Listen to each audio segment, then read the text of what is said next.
sharing that idea with people around me, right? My network, and then turning around and them helping me figure out what my next step is. So absolutely, no matter what you are doing, the more people you know, the more access you're going to have to reach the goals you're trying to accomplish.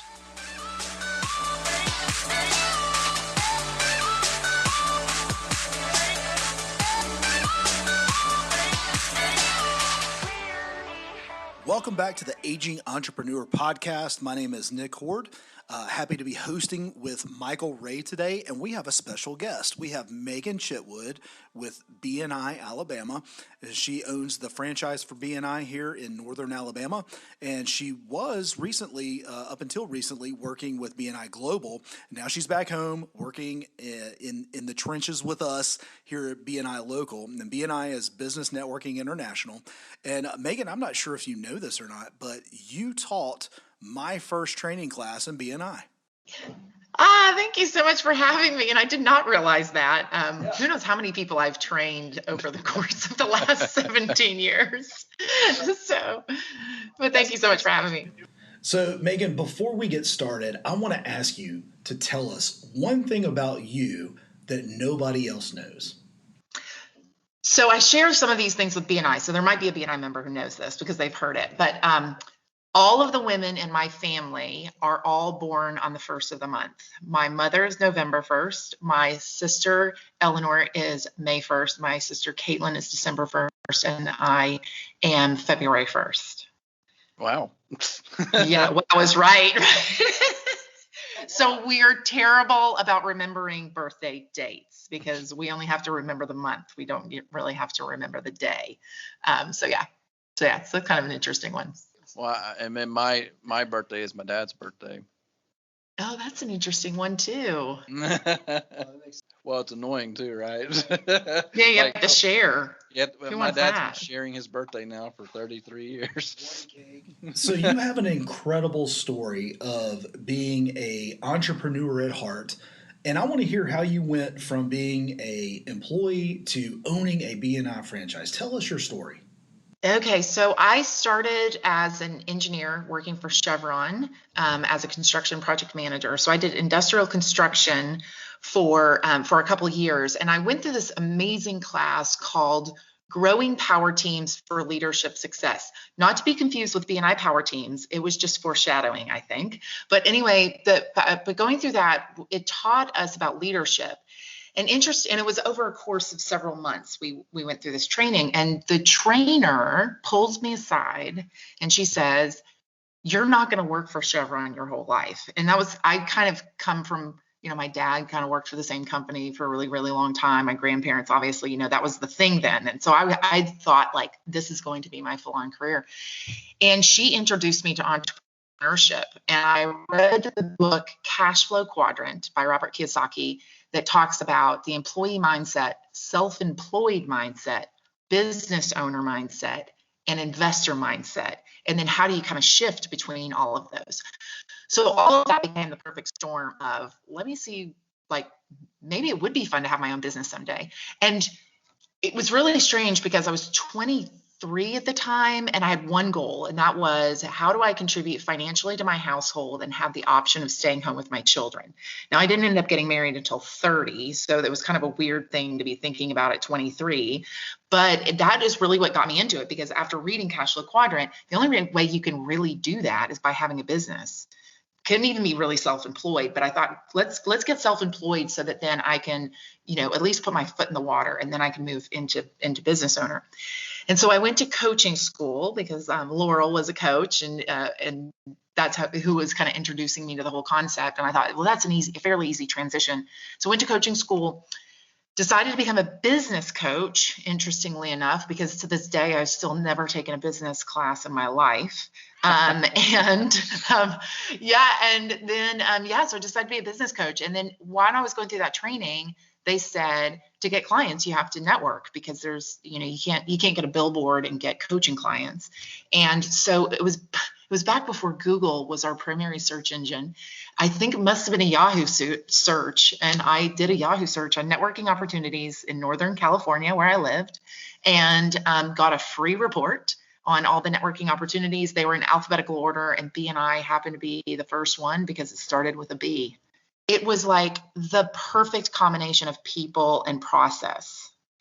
And I immediately joined, and then I learned more about, obviously, the people in the process. But what BNI is we are a organization that's got a really great system to help people get referrals from one another.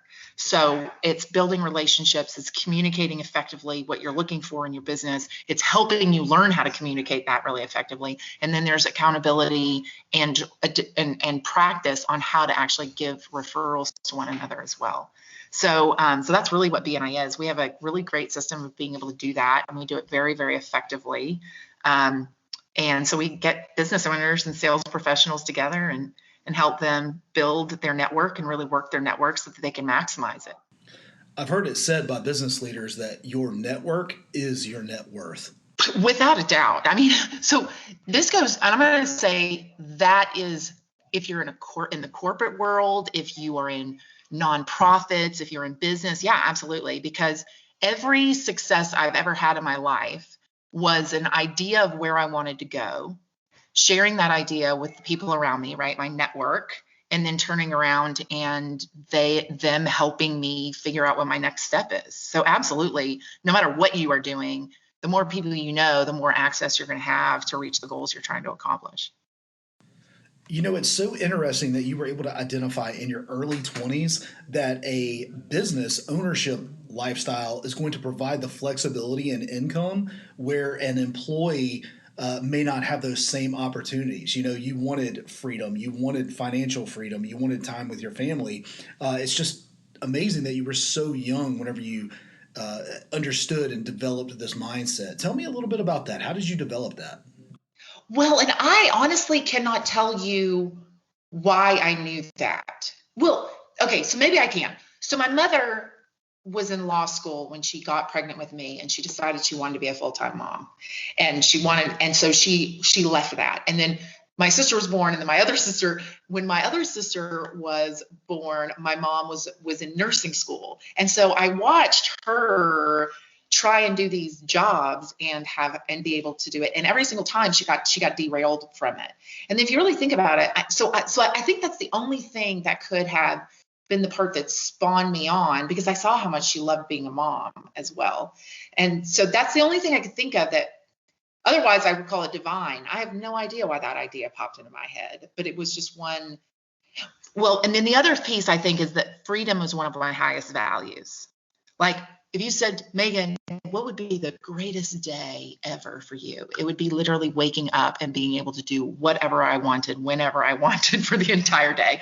It would be freedom and free flowing. So I think the combination of watching my mom, her being such a great mom, and having that freedom is that highest value. I think that's where, and then reading books, right? The people who are business owners are the ones who have something that they can then decide, do I want to work more in it? Do I not want to work in it? Do I want to work myself into it? Do I want to work myself out of it? And so I think it was just the combination of that, that just kind of planted this idea of like, why can't we figure out a way to have it all in a way, thinking about it that way. So, do you remember the first time that you tasted freedom? You talk about this concept of having freedom in your finances and flexibility with your time. Do you remember the first time that you tasted that? Okay, so I was a very structured kid. I think it was right when I graduated from college. I intentionally took the summer off. I had my job lined up, right? So I knew what the future looked like, and I was done with obligations. And I think that was the first time that I had, and obviously no family I had to worry about, all those kinds of things. I think that was the first time that I got to say, I get to do whatever I want to do today, and that was that pause. That would have been the only time, because I was the kid who did school hardcore and then internships and all of those kinds of things. So I think that was my taste of it was, I know the future is handled, and I don't have anything pressing on me today. And that was a really great summer. a really great summer. So, Michael, I don't know if you remember this, but the first time I tasted freedom was actually back in May, where my wife and I both got COVID at the exact same time, and we were out of commission for 2 weeks straight. I mean, we couldn't taste freedom. We couldn't taste anything. But I'm telling you that taste of freedom that we received during those 2 weeks of just miserable being sick, our team stepped up and stepped out while we were out and unable to do anything. And they were signing new accounts. I dare say they performed better with us out of the office than they did with us in the office. I had that similar experience post having a business. And this is where we can like talk about network and build. So digging the well before you need the water. So in 2011 to 2013, I was focusing on starting a family and having a family. And Keegan, my son, was born 2 months premature. And it was one of those things where like life was on hold. It was somewhat of a traumatic experience for me personally. Everything is fine. He's perfect now, but it was just kind of it was just a really scary time. And during that entire time when I was 1000% focused on something else or absent-minded, probably for that entire year after he was born, the business kept growing. It kept going. And that's when you know you've got a business. I mean, that's the definition of business, is you've got a system. The system works with or without you. I also, though, have felt the exact opposite, where you can't build a business and then hand it all over to your team and not be a participant in it at all, because that system that you built and you created to make that month or 2 months or however long you had to take some time, that month where you had your record year and you weren't in it, your record month and you weren't in it, that sometimes can come to that can slow down if the business owner isn't at least paying attention. So you can get yourself out of the business and you can prove that, but at the same time you have to pay very close attention to what's going on in your business. And I have a friend of mine who is, I'm going to call him semi-retired. He would probably be offended if he heard me say that, but he says he works, but he's traveling around in a Winnebago right now. So that tells you kind of, but he is on the numbers. He's on the measurables all the time so that he knows exactly what's going on in his business every single day that it's open. But the team is actually doing, keeping the wheel spinning while he's traveling around. So that's when that's when you've got a real on business, is when you can start picturing having that be the end result of it. You're just building all those systems, the products and services that you have to offer, so that you can make sure that you have great customers that are getting great results. So I'm curious, Meaghan, you said toward the beginning that someone basically told you, I don't see you here forever, you're doing something else. I wonder how often that happens to people, where somebody else has to tell them something they already know, but won't realize it. So number one, I think we don't tell each other that enough. Yeah. Because all of us needed that just little, that was that moment, right? It was that thing that she said, which was a moment in time that she probably would never remember. That was was one of the defining moments in the path that I decided to walk. So one, I don't think we act on that and that gut feel and say, hey, you know what? I see something bigger for you. Have you ever? And they don't do anything with it, but they can just take it and what they will with it. And if they do nothing, no harm, no foul. But it can be such a defining moment for someone if they do. And then I think you have to. This goes back to the network, right? Having a network that believes in you, because it's that moment when. Sometimes you can be vulnerable and you say, like, I have no idea what I'm doing next. And I just had this week. They said, what do you think you're good at? And I was like, oh, I hate this question, and I tried my best. And then it was like, okay, everybody in the room, can you fill in for me? Because I can't, it's like having my hand, touching my nose. I can't see my fingers because I don't know what it is, right? So it's having those people around you who can be your cheerleaders, but also, and mention when they see something that you don't actually see. I think that's critically important. You know, you said you couldn't tell me what you're good at, but if you're anything like me, I bet you could tell me everything that you're bad at. Oh, 100%. Oh yeah. Yeah. I mean, like, you want me to start now? I can get excited about answering that question. No, I'm kidding. But no, you're absolutely right. I could always, I think that's human nature, right? We know of the thing that is not quite, is not quite good. And if you were to make a list, right, of all the great things and all the bad things, your bad things list will probably always be longer, unless you've done a whole lot of work on yourself. It'll probably be longer each and every time. So, Meaghan, you visited our BNI group a couple of times. Do you know Andy Evans? Do you know who I'm talking about? I do know Andy, of course, yeah. So I'll never forget Andy just stepping me to the side, pulling me to the side, and I was working with another digital marketing agency at the time, and it just wasn't going well. It wasn't a good fit, and I'll never forget him telling me, "Dude, when are you going to go start your own company?" And he just kind of called me out and let me know, "Hey, it's time for you to go do what you're called to do." The proverbial punch in the face, right? And you can't let it go, right? You end up in a spot where it's like, oh, like, I mean, right? I'm in a moment of time like that right now, where somebody said something to me on Tuesday, and I'm dwelling on it. It's, and it was what are all the things that you love? And I'm sitting back. I can tell you about the people that I love, right? But it's like, what are the things, the activities, all that kind of stuff? What is it that you love? And I've just been dwelling on that question, because imagine if I could get really in touch with that, how much more fulfilling life will be. So it's just those things that you never know when that seed is going to be planted for someone else. So I hope you've thanked Andy recently, or maybe not, but oh, I'm telling you, it is every great thing that has happened to me. There was a BNI member in the vicinity. It was a BNI member who introduced me to someone who introduced me to my husband. It was, so that the whole family counts, right?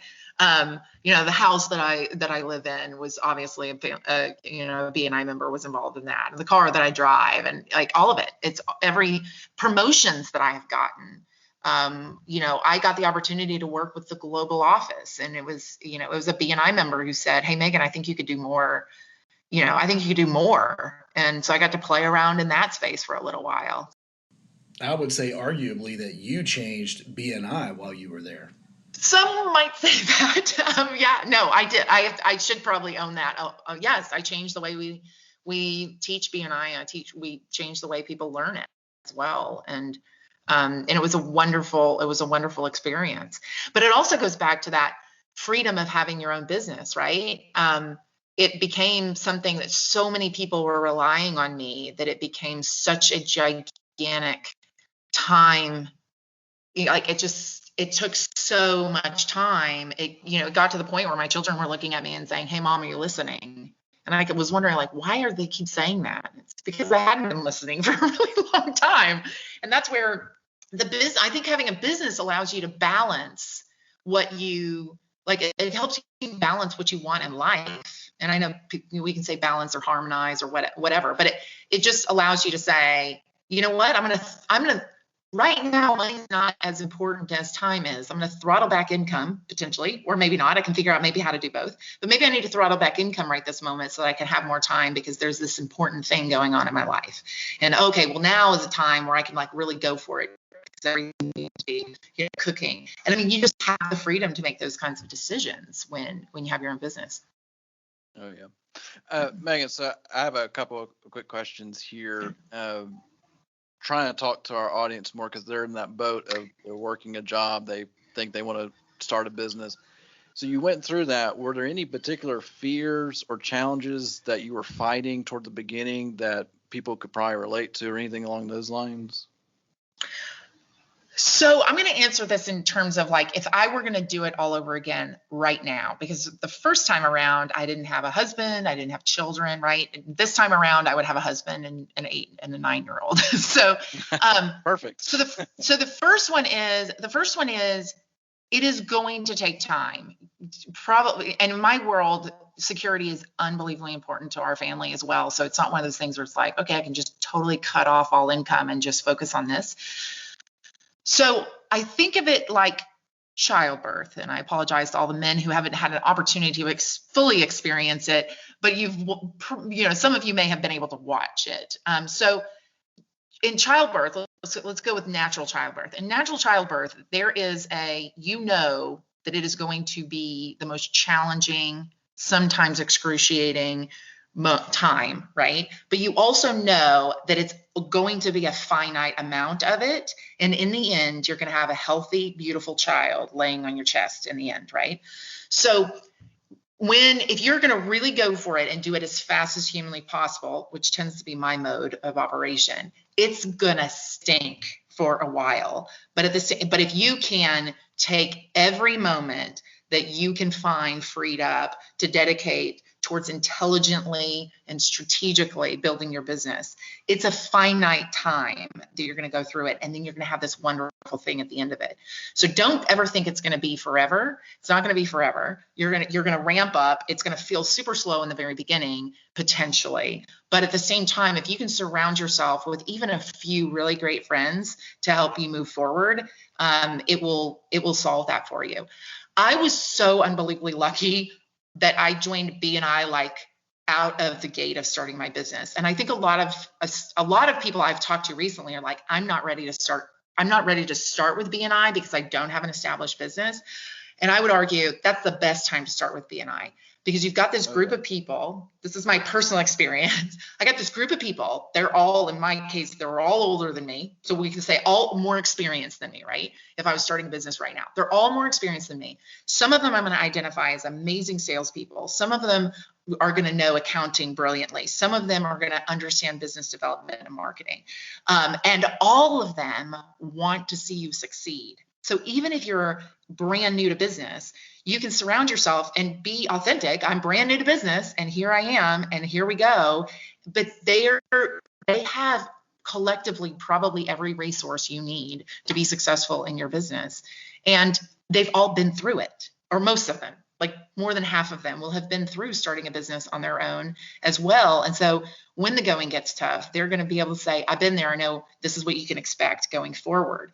So it was, for me, that was the absolute best, because I'm very self-aware. So I knew I didn't know anything. So I knew all these people had the answers that I needed. I just needed to ask them.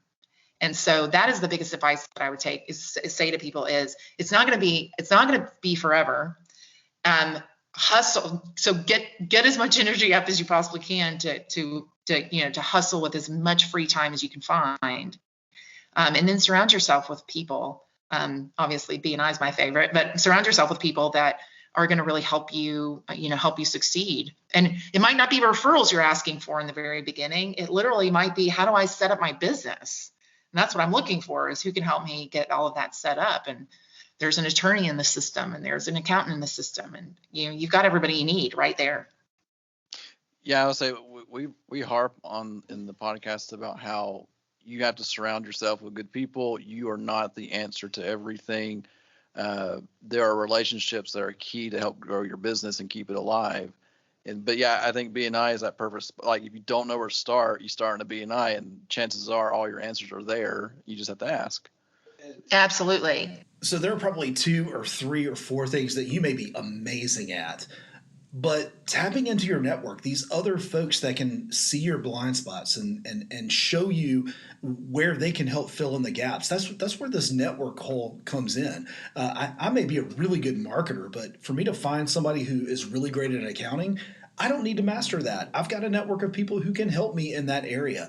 And Meaghan is bringing so much value in understanding that the people that you surround yourself are the ones that are going to help you grow as a person, but they're also going to be the ones that are going to help you grow your business. And I think most people think I've got to pay all of these people, right? And I think that's where another thing that BNI is great about is, yes, of course, if I'm going to, if I need a whole social media marketing campaign, right, Nick's not going to do it for free. But if I say, okay, I have zero clue how to set up a Facebook page, he'll spend 30 minutes with me and say, do this, do this, do this, Google that, and at least I'll be able to get started, right? And then once I get to myself in a position where I can hire that piece out, now I also know exactly who it is. And I've kind of set things up to hand it directly to them when the time actually comes as well. So it's, and then the other one, and I just saw someone say, I can't afford to hire an assistant, but I also am working, like, I'm losing sleep because I'm working so much. And it's, you've almost got to lean over you got to get comfortable leaning over your skis over and over and over again, because that's when you take a big step like hiring something out that you're not good at, it frees up so much time and so much stress space that you gain much more out of it than what you ever thought you would. So you also have to kind of like do this balancing act of, well, I don't think I can quite afford it. Okay, that's the time to probably do it then. Is when you can't quite afford it. So. Well, I would even say too, like if you're in that position where you're spending hours upon hours at night trying to keep up and stuff, maybe it's time to raise your prices and kind of filter out some of it too. Absolutely. Yeah, no. And I think a person recently talk about like going with intuition, but a guy was telling me a story and he told me what he did. And then somebody else asked him, like, so what do you charge for that? And I don't even remember what the amount was, but I was like, that's too low, double your prices. He was like, what? And I'm like, okay, I would spend, if you could solve for me what you just said you solve for your customers, I would pay twice as much as what you just said about that. And really, you need to start raising, you need to raise your prices until people start saying no. And then you say to yourself, okay, are the people that I would love to work with saying no? Okay, well then maybe my prices are too high. But usually it's the people who are not the best people to work with who are telling you your prices are too high. And then you say, okay, well let me keep going because my ideal client is still up the road a little further. Exactly. Yeah. No, yeah, I mean, you can always come down on prices, right? You can always give somebody a discount. You can never ask them for more.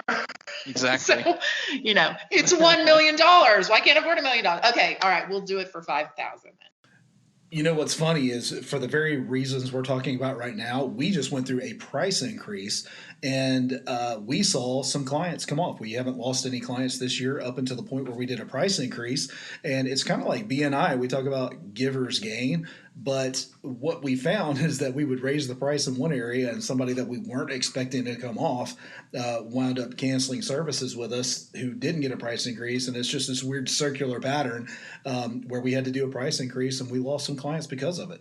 Well, and we talk about how when you say no to one thing, is saying yes to the next opportunity, and vice versa. Because if you say yes to a bad client, well, they just took away the opportunity for the good client potentially.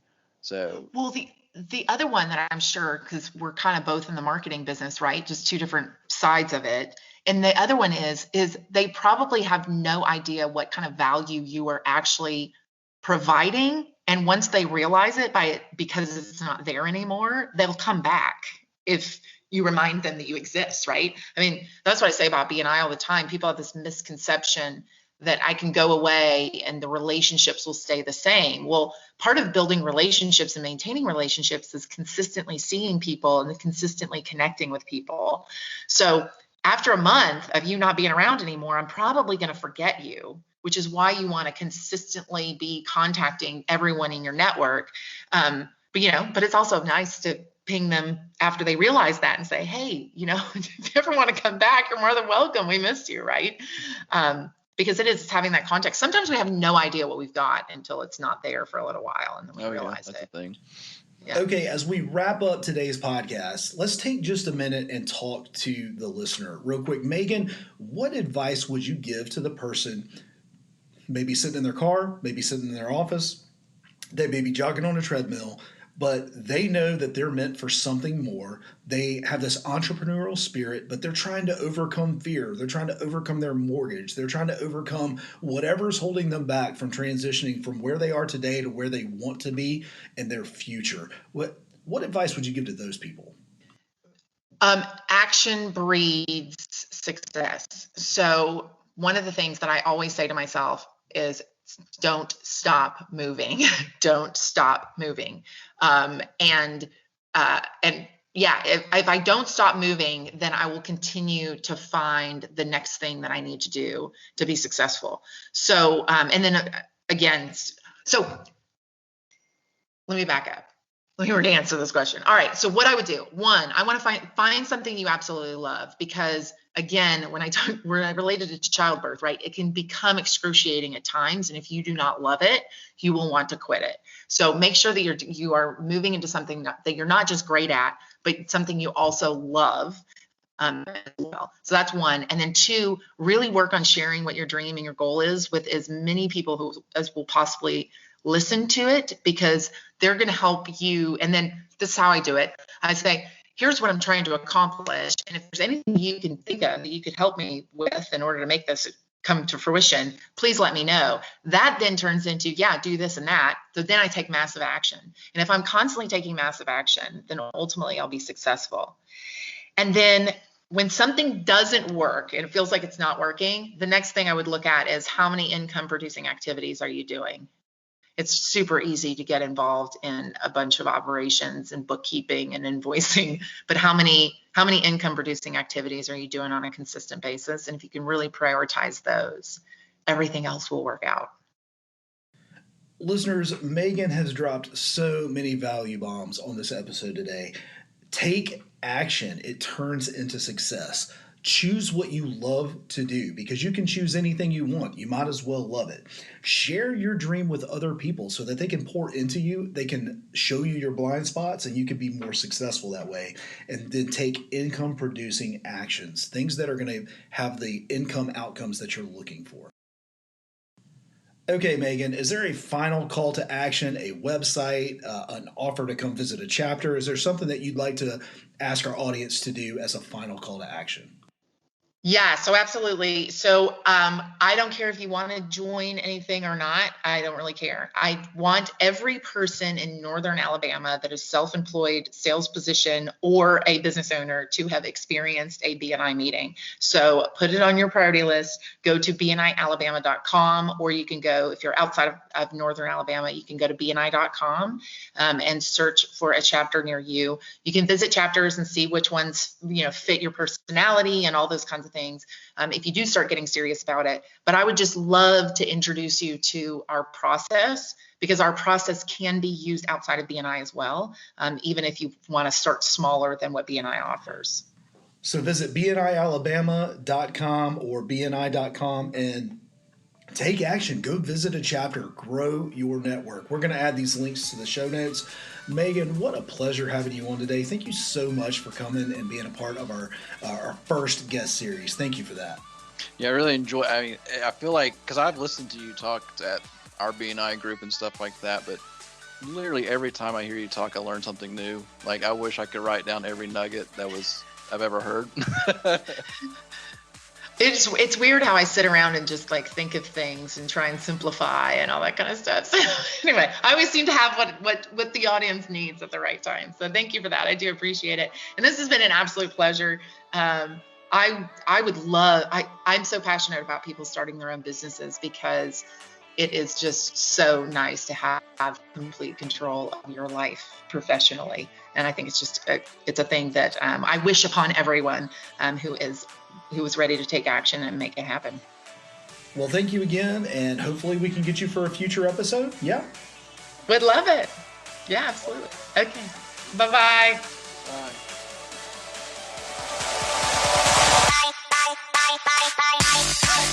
If this podcast inspired you to take action as an entrepreneur, we want to hear about it. Send us an email, agingentrepreneur@gmail.com. And if you like this episode, please consider leaving us a review or 5 stars on whatever platform you're listening to. Until then, find your dream and keep chasing it.